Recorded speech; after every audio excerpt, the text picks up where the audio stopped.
Welcome to The Explainer. Today, we're taking a real stock and putting it through an absolute gauntlet. We're going to evaluate Bank First Corporation, ticker symbol BFC, not just by glancing at a few charts, but by running it through the legendary frameworks of the greatest investors in history. We're talking Buffett, Lynch, Graham, and modern Wall Street models.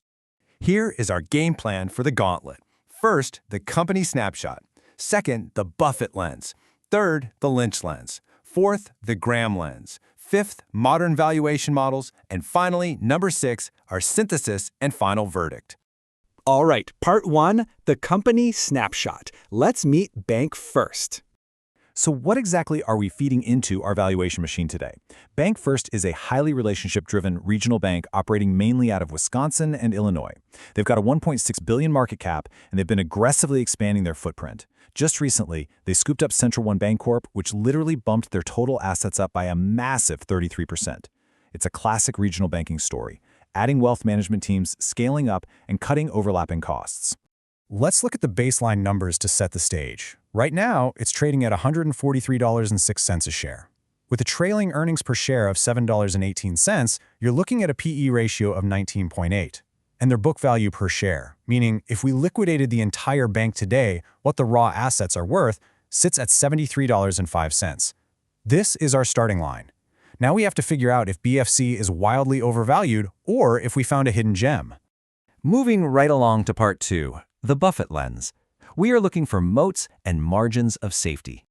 If Warren Buffett were looking at this, he'd completely ignore the daily price swings. He wants to know, is there a fortress here? Does BFC have a durable economic moat?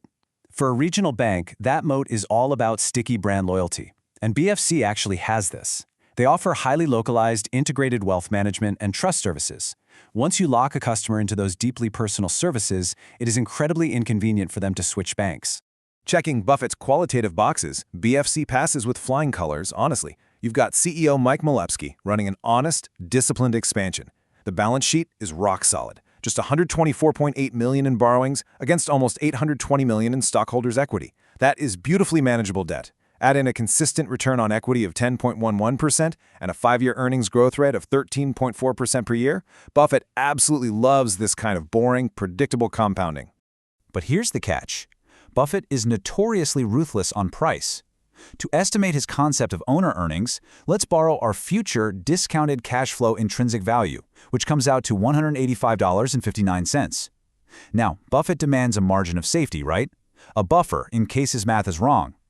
Applying a strict 20% margin of safety to that intrinsic value means he'd be a buyer under $148.47. With the stock currently hovering around $143, well, Buffett just might be picking up the phone to buy this one. Okay, part 3. The lens, growth categories, and PEG ratios. Let's swap out our Buffett glasses for Peter Lynch's framework.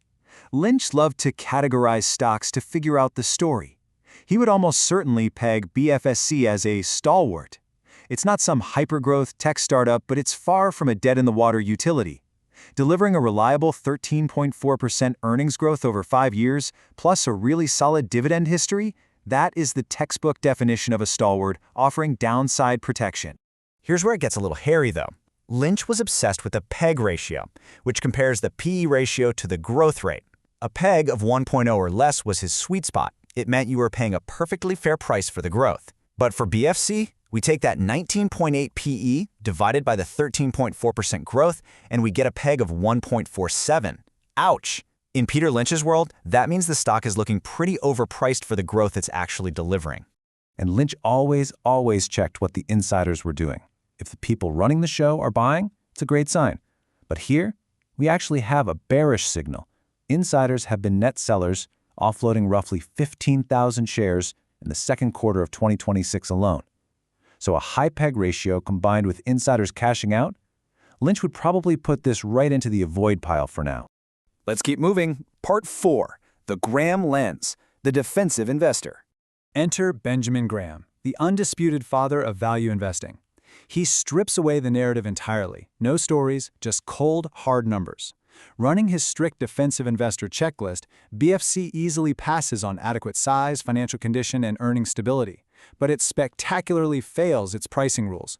Graham wanted a PE under 15, we're at nearly 20. He wanted price to book under 1.5, we're sitting at 2.0. Graham was notoriously cheap, and this is just too expensive for his blood right out of the gate. Look at the exact math for Graham's legendary intrinsic value formula. You take 22.5, multiply it by the earnings per share and the book value per share, and find the square root. Plugging in BFC's numbers, Graham's formula spits out a fair value of just $108.62. At the current $143 market price, there is absolutely zero margin of safety here. Graham wouldn't even look twice at this stock without a massive pullback. All right, Part 5, Modern Valuation Models, DCF and Comparables. Let's take off the historical guru glasses and put on our modern Wall Street suits. Today's analysts love the discounted cash flow, or DCF model, which projects future free cash flows and discounts them back to today's dollars. And guess what? According to standard, modern DCF models, the base case fair value for BFX is way up at $185.59. By this metric, sitting at $143, the stock looks like it's selling at a steep discount. But hold on a second. Cash flow models are basically crystal balls. They rely heavily on assumptions. Take a look at this sensitivity table. If we tweak our required rate of return, the WAC, or just bump the terminal growth rate by a single %, our target price swings wildly from about $165 to over $242. DCF is powerful, no doubt, but it is highly sensitive to exactly how optimistic you want to be. Now, what if we keep it simpler? Let's use a comparable PE model. The U.S. bank industry average PE right now is roughly 11.9. If we just assume BFC should trade at the exact same average as its peers, we multiply that 11.9 by their $7.18 EPS, and the fair value absolutely collapses down to $85.44. So the broader market is currently assigning BFC a massive premium compared to the rest of the banking industry. And finally, Part 6, Synthesis and Final Verdict. The gauntlet is complete. Here is your master scoreboard. Trading right around $143, BFE is dangerously overpriced for a pure value investor like Graham and incredibly expensive compared to its peers. Yet, actually scratch that, it looks beautifully undervalued if you strictly trust the modern DCF model. That's exactly why a quality first investor like Buffett might still be circling it. It all comes down to how much you trust their future growth projections. When we synthesize all this qualitative and quantitative data, a clear picture emerges. You are paying a very premium price for a very high-quality dividend-growing bank. I mean, they just gave a fantastic 10% bump to their dividend, bringing it to 55 cents a share. But objectively, you are facing serious headwinds. Paying nearly 20 times earnings in a 12 times industry, net profit margins compressing slightly to 37.6%, and you just can't ignore the insiders selling off shares. And as a quick aside, just to show why you always have to look under the hood, check out this cash flow statement from Q1. You see that highlighted line? While net income was up to nearly $20 million, the net cash from operating activities was actually negative $11.6 million. Why? Because they were heavy into loan originations, over $63 million held for sale, which literally pulls cash out the door. Originating loans is how banks grow, sure, but it's a harsh reminder that rapid growth requires a ton of cash. So, taking every single piece of data from the frameworks we ran today, our final gauntlet verdict is a hold at $143. It is a wonderfully managed company, but the current price just doesn't offer a comfortable margin of safety unless you are extremely bullish on their ongoing acquisition strategy. But look, investing is totally personal. Based on your own style, are you a strict Graham value hunter or maybe a growth-focused Lynch investor? What exact price would make you pull the trigger on BFC? Think about it, run your own numbers, and I'll see you on the next explainer.